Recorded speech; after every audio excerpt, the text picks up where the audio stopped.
Hello friends, ഇന്ന് ഞാൻ വന്നിരിക്കുന്നത് അതിഗംഭീരമായൊരു മറ്റൊരു മൂവിയുമായിട്ടാണ്. Children of heaven. നിങ്ങൾ ഈ സിനിമ കേട്ടിട്ടുണ്ടാവും, ചിലപ്പോൾ കേട്ട് പരിചയമുണ്ടാവും. ഈ സിനിമ നിങ്ങൾ കണ്ടില്ലെന്ന് പറയുകയാണെങ്കിൽ ചിലപ്പോൾ നിങ്ങൾ സിനിമ എന്ന ആ മഹത്തായ കലയോട് ചെയ്യുന്ന ഒരു അനീതിയായിട്ട് എനിക്ക് തോന്നിയത്. കാരണം 1997 ഇറങ്ങിയിട്ടുള്ളൊരു ഫാമിലി ഒരു സ്പോർട്ട് മൂവിയാണ്. വെറും 1.5 മണിക്കൂറാണ് ഈ സിനിമയുടെ ദൈർഘ്യമുള്ളത്. പക്ഷേ ഈ സിനിമ നിങ്ങൾ കണ്ടു തുടങ്ങിയാൽ ഈ സിനിമയിലേക്ക് നിങ്ങൾ പോലും അറിയാതെ ഈ സിനിമയുടെ ഒരു ഭാഗമായി മാറും. കാരണം അതിനുള്ളതെല്ലാം തന്നെ ഈ സിനിമയിലുണ്ട്. കാരണം IMDb ഇതിൻ്റെ റേറ്റിംഗ് 8.2 ഇതിൻ്റെ റേറ്റിംഗ് ഉള്ളത്. ഇതിൻ്റെ ഡയറക്ടറിൻ്റെ പേര് പറഞ്ഞാൽ ചിലപ്പോൾ നമുക്ക് മലയാളികൾക്കും ഈ ഇന്ത്യക്കാർക്കും എല്ലാം വളരെ സുപരിചിതനായിട്ടൊരു ഡയറക്ടറാണ് മജീദ് മജീദി. ഒരു രക്ഷയില്ല സിനിമയാണ്. കാരണം ഇതൊരു ഇറാനി മൂവിയാണ്. ഇറാനി മൂവി എന്ന് പറയുമ്പോൾ തന്നെ നിങ്ങൾക്ക് മനസ്സിലായി പോകും. ഇറാനി മൂവി എപ്പോഴും ഫേമസ് ആണ്, ഫാന്റാസ്റ്റിക്കാണ്. അവരെടുക്കുന്ന സിനിമയിൽ ഒരു ലൈഫും ഉണ്ടായിരിക്കും. അതുപോലെയൊരു സിനിമയാണ് ഈ സിനിമ. ഇതിൽ ചിൽഡ്രൻ ഓഫ് ഹെവൻ എന്ന് പറഞ്ഞ വാക്ക് എത്രമാത്രം ആപ്റ്റാണ് ഈ സിനിമ കണ്ടപ്പോൾ എനിക്ക് മനസ്സിലായിപ്പോയി. വളരെ കൗതുകം നിറഞ്ഞൊരു കഥയാണ്. കാരണം ഇതിൽ പറയാൻ പറ്റുന്നത് പറയുമ്പോൾ ഒരു ഫാമിലി 2 കുഞ്ഞുകൾ, ആണും പെണ്ണുമായിട്ടുള്ള ഒരു മുതിർന്ന ഏട്ടൻ, അനിയത്തി. അവളുടെ ആ പെൺകുട്ടിയുടെ ഷൂ സ്റ്റിച്ച് വിട്ടു. അപ്പോൾ സ്റ്റിച്ച് ചെയ്തിട്ട് തിരിച്ച് വാങ്ങിയിട്ട് വരുന്ന സമയത്ത് കുറച്ച് പച്ചക്കറി വാങ്ങാനായിട്ട് ഷോപ്പിൽ കയറും. അവിടെ നിന്ന് ഒരു എന്താ പറയുക, ഈ ആക്രിയൊക്കെ പെറുക്കൊണ്ട് പോകുന്ന ആൾ ആ ഷൂ അയാൾ അറിയാതെ അറിഞ്ഞോ എടുത്തിട്ട് പോകും. അത് എടുത്തിട്ട് പോകുമ്പോൾ അദ്ദേഹം, ഈ കുട്ടിക്ക് അറിയില്ല ഇത് എടുത്തിട്ട് പോയെന്ന്. പിന്നെ അതിനുശേഷം ആ കുട്ടി തിരയുന്നു, കിട്ടുന്നില്ല. അങ്ങനെ അതിൻ്റെ കുറേ കാര്യങ്ങൾ ചെയ്യുന്നു. പിന്നെ അതിനുശേഷം ഇവർ സ്കൂളിൽ പോകുമ്പോൾ ഷൂ ഇല്ലാണ്ട് പോകാൻ പറ്റില്ല. അപ്പോൾ ഈ ഒരു ഷൂ ഉള്ളൂ മകന് മാത്രം. അപ്പോൾ മകളുടെ ഷൂ ആണ് കൊണ്ട് കളഞ്ഞത്, ഏട്ടൻ കളഞ്ഞു. അപ്പോൾ ഏട്ടൻ്റെ ഉത്തരവാദിത്വമാണ് അവളെ സ്കൂളിൽ ഇതിൻ്റെ പേരും പറഞ്ഞ് പ്രശ്നം ഉണ്ടാകാൻ പാടില്ല. കുടുംബത്ത് പറഞ്ഞാൽ ചിലപ്പോൾ അവരുടെ ദാരിദ്ര്യമാണ്, ഭയങ്കര പ്രശ്നമാണ്. ഒരു നേരത്തെ ഭക്ഷണത്തിലേക്ക് ഒരു കഷ്ടപ്പെടുത്തുകയാണ്. അപ്പോൾ അങ്ങനെയൊക്കെയുള്ള സാഹചര്യത്തിൽ മക്കൾക്കറിയാം ഈ സാഹചര്യമൊക്കെ ഉണ്ടെന്ന്. അതുകൊണ്ട് തന്നെ അവരതൊക്കെ മനസ്സിലാക്കി ആദ്യം മോള് സ്കൂളിൽ പോകുമ്പോൾ ഷൂട്ടർ പോകും. എന്നിട്ട് പകുതി വെച്ച് ഈ ചെക്കൻ വെയിറ്റ് ചെയ്യും. ഈ കുട്ടിയുടെ ക്ലാസ് കഴിഞ്ഞ് തിരിച്ച് വരുന്നവരെ അവിടെ വെയിറ്റ് ചെയ്തിട്ട് ഇവൻ 2ാമത്തെ പകുതിയിലേക്ക് സ്കൂളിൽ പോകും. അങ്ങനെ ഓടിയിട്ട് പോകും. ഇവ ഓടുന്നു, അവൾ ഓടുന്നു. അങ്ങനെ ആ സിനിമയിൽ ഓട്ടമാണ്. പക്ഷെ അതൊക്കെ ഭയങ്കര മനോഹരമായിട്ട് സിനിമ എടുത്തു വെച്ചിട്ടുണ്ട്. അതിഗംഭീരമായിട്ട് ക്യാമറ വർക്ക് എന്ന് പറഞ്ഞാൽ എൻ്റെ മോനെ ഒരു രക്ഷയില്ല. ഈ പെർവീസ് മലിക് സാദെ എന്ന് പറഞ്ഞാൽ ഈ ഒരു സിനിമാറ്റോഗ്രാഫി ചെയ്തിട്ടുണ്ടല്ലോ, അയാളൊരു രക്ഷയില്ല സാധനം ഉണ്ടോ. ഗംഭീരമായൊരു സിനിമയായിട്ട് തോന്നി. കാരണം ആ സിനിമ നമ്മൾ കണ്ടു തുടങ്ങിയപ്പോൾ ശരിക്കും അവരുടെ ദാരിദ്ര്യത്തിൽ പോലും അവർ കള്ളവും ഒന്നും പഠിക്കാൻ പോകുന്നില്ല. പിന്നെ ഈ ചെക്കൻ പറഞ്ഞ ഭയങ്കര ബ്രില്യൻ്റായിട്ടൊരു ഒരു സ്റ്റുഡൻ്റാണ്. പക്ഷേ അവൻ്റെ കഷ്ടം ദാരിദ്ര്യമാണ്. പക്ഷേ എന്നിരുന്നാലും നല്ല രീതിയിലുള്ള പഠനമൊക്കെ കാഴ്ചവെക്കുന്നു. പിന്നെ അവസാനം ഇതിൻ്റെ സിനിമ എത്തുന്ന സമയത്ത് ഒരു ക്ലൈമാക്സ് ഒക്കെ എത്തുന്ന സമയത്ത് ഭയങ്കര രസമാണ്. ഈ ചെക്കൻ്റെ മുഖം കണ്ടാണ്ടല്ലോ നമുക്ക് ശരിക്കും ഭയങ്കരമായിട്ട് എന്താ പറയുക, നമുക്ക് ഈ കൗതുകം ഈ നിഷ്കളങ്കമായിട്ട് നിറഞ്ഞ കുട്ടികളുണ്ടല്ലോ. സത്യം പറഞ്ഞാൽ ഈ സിനിമ എടുത്തതാണോ ഇനി അവിടെയുള്ള റിയൽ ആണോ എന്നറിയില്ല. അമ്മാതിരി ഈ സിനിമ റിയാലിറ്റി ആയിട്ട് ഭയങ്കര കണക്റ്റഡാണ്. ആ 2 കുട്ടികളുടെ പെർഫോമൻസ് എൻ്റെ മോനെ ഒരു രക്ഷയില്ല. അതിനുശേഷം ഈ അച്ഛനും മകനും കൂടി ഈ സിറ്റിയിലേക്ക് പോകുന്ന ലൈഫും കൂടി ഉണ്ട്. അതൊക്കെ ഭയങ്കര മനോഹരമായിട്ട് കാണിക്കുന്നുണ്ട്. പക്ഷേ ഈ സിനിമയിൽ ഭാഗമാകാൻ പറ്റിയ ഒരു അവസരം കിട്ടിയാൽ എങ്ങനെ ഉണ്ടാവും എന്ന് ചിന്തിച്ചു പോകും. അത്രമാത്രം ആ ഒരു ക്യാമറ ഓണാക്കി വെച്ചിട്ട് പിള്ളേരെ ശരിക്കും ജീവിക്കുകയാണെന്ന് പറഞ്ഞു പറയില്ല. ഇറാനി മൂവിക്ക് എപ്പോഴും നമ്മുടെ ജീവിതമായിട്ട് ഭയങ്കര കണക്റ്റായിരിക്കും. അവരൊരിക്കലും ആർട്ടിഫിഷ്യലായിട്ട് ഒരു സാധനമായിട്ട് കാണിക്കാറില്ല.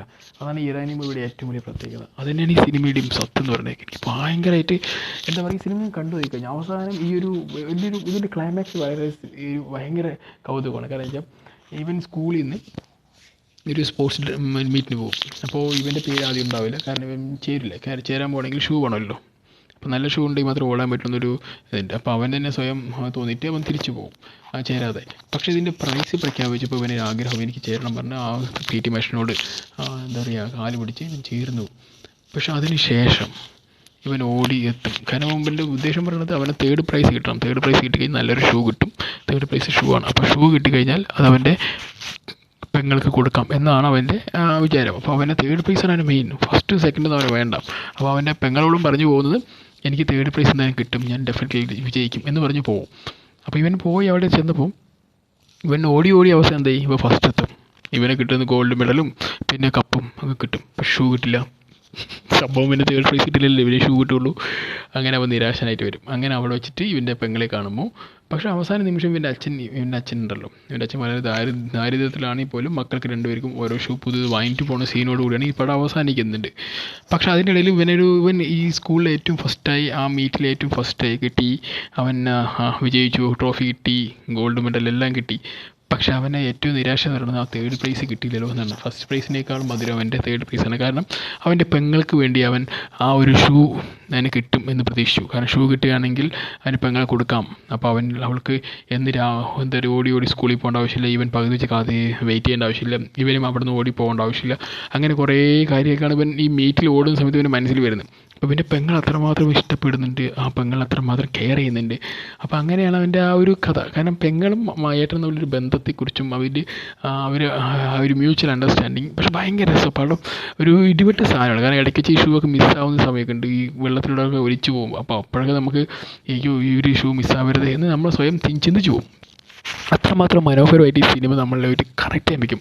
അതാണ് ഈ ചിൽഡ്രൻ ഓഫ് ഹെവൻ പറഞ്ഞ മൂവിയുടെ ഏറ്റവും വലിയ പ്രത്യേകത. നിങ്ങൾ ഈ സിനിമ കണ്ടിട്ടില്ലെങ്കിൽ നിങ്ങൾ എത്രയും പെട്ടെന്ന് കാണുക. ഈ സിനിമ ഇപ്പോൾ അവൈലബിൾ ആമസോൺ പ്രൈമിലുണ്ട്, ആപ്പിൾ ടിവിയിലുണ്ട്, ഉണ്ട്. പക്ഷേ ഈ സിനിമ നിങ്ങൾ കണ്ട് എന്താ പറയുക, നിങ്ങളുടെ അഭിപ്രായങ്ങളും കൂടി പറയൂ. കാരണം അത്രമാത്രം മനോഹരം. കാരണം എനിക്ക് ഈ സിനിമയെ കുറിച്ച് പറയുമ്പോൾ ഞാൻ അത്രമാത്രം വാചാലനാവുന്നുണ്ട്. കാരണം ഞാൻ ഇതുപോലൊരു സിനിമ എൻ്റെ ലൈഫിൽ ഇത് ചിലപ്പോൾ ആദ്യമായിട്ടൊക്കെ ഇങ്ങനെ കാണുന്നത്. കാരണം ഇതിനെക്കുറിച്ച് റിവ്യൂ കണ്ടതുകൊണ്ട്, റിവ്യൂ മീൻസ് ഒരു ചെറിയൊരു അങ്ങനെ നമ്മുടെ ഇൻസ്റ്റാഗ്രാമിലെല്ലാം കാണുമല്ലോ, ഇന്ന മൂവി നല്ലതാണ് പറഞ്ഞ് കുറേ പോസ്റ്റ് ഉണ്ടാവുമല്ലോ. ആ പോസ്റ്റ് കണ്ടിട്ട് അതിൻ്റെ ബേസിൽ ഞാൻ ഈ സിനിമയെ ആമസോൺ പ്രൈമിൽ കയറി കണ്ടു.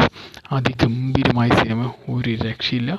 എന്താ പറയുക, ആ ഒരു സമയം 1.5 മണിക്കൂർ എൻ്റെ ലൈഫിൽ ഞാൻ ശരിക്കും പറഞ്ഞാൽ 1.5 മണിക്ക് സിനിമ കണ്ട് കഴിയുമ്പോൾ എന്തായിരിക്കും, സിനിമ കണ്ട് തീർത്ത് നമുക്ക് ചെറിയൊരു മനസ്സാകുന്നില്ല. പക്ഷെ അങ്ങനെ ഈ 1.5 മണിക്കൂർ എൻ്റെ ലൈഫിലെ ഏറ്റവും ബെസ്റ്റ് സമയമായിട്ട് ഞാൻ മനസ്സിലാക്കുന്നത്. കാരണം ഒരു ജീവിതം അല്ലെങ്കിൽ ഒരു ജീവിത സാഹചര്യം ഞാൻ മനസ്സിലാക്കാനും അത് നമ്മൾ എത്രമാത്രം അമൂല്യമാണ് നമുക്ക് സ്വയം ചിന്തിക്കാനും നമ്മൾ എത്ര ഭാഗ്യവാനാണെന്നൊക്കെ നമുക്ക് ചിന്തിച്ചു പോകും. കാരണം നമുക്കുള്ള സൗകര്യങ്ങളൊന്നും അല്ലല്ലോ ഈ പിള്ളേർക്ക് ഉള്ളതെന്ന് ചിന്തിച്ചിട്ട് അവരതിലും ആസ്വദിക്കുന്നു. മിക്ക സമയം ഈ പയ്യൻ പച്ചവെള്ളം കുടിച്ചിട്ടാണ് ജീവിക്കുന്നത്, അത് വേറെ കാര്യം. അതാണ് അവൻ്റെ ഒരു ഭയങ്കര നിഷ്കളങ്കൻ. അവനെ കണ്ടാൽ തന്നെ ഒരു പ്രത്യേക ഒരു കെട്ടിപ്പിടിച്ചൊരു ഉമ്മ കൊടുക്കുന്നു. അത്രയും മനോഹരമായി കുഞ്ഞു കുട്ടി. അതാണ് അവൻ്റെ ഒരു നിഷ്കളങ്കം. അതിന് പെട്ടെന്ന് കണ്ണിൽ കൂടെ വെള്ളം വരും പാവം ഒക്കെ. പിന്നെ നല്ല മെച്യൂറായിട്ടുള്ളൊരു ആക്ടിങ് കൂടിയുണ്ട്.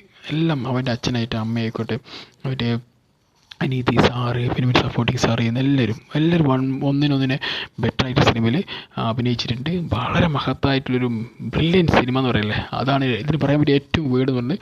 ബ്രില്യൻറ്റ്, ഫാൻറ്റാസ്റ്റിക്, ഒരു എക്സലൻറ്റ് മൂവി എന്നൊക്കെ പറയില്ലേ, അതാണ് ഈ സിനിമ. അപ്പോൾ നിങ്ങൾ ഈ സിനിമ കാണൂ. ആമസോണിലുണ്ട്, ആമസോൺ പ്രൈമിലുണ്ട്, പിന്നെ നമ്മുടെ ആപ്പിൾ ടിവിയിലുണ്ട്. നിങ്ങൾ കണ്ട് ആസ്വദിക്കൂ. നിങ്ങൾ എന്നെപ്പോലെ വളരെ സന്തോഷമായിരിക്കൂ. Okay, bye, see U.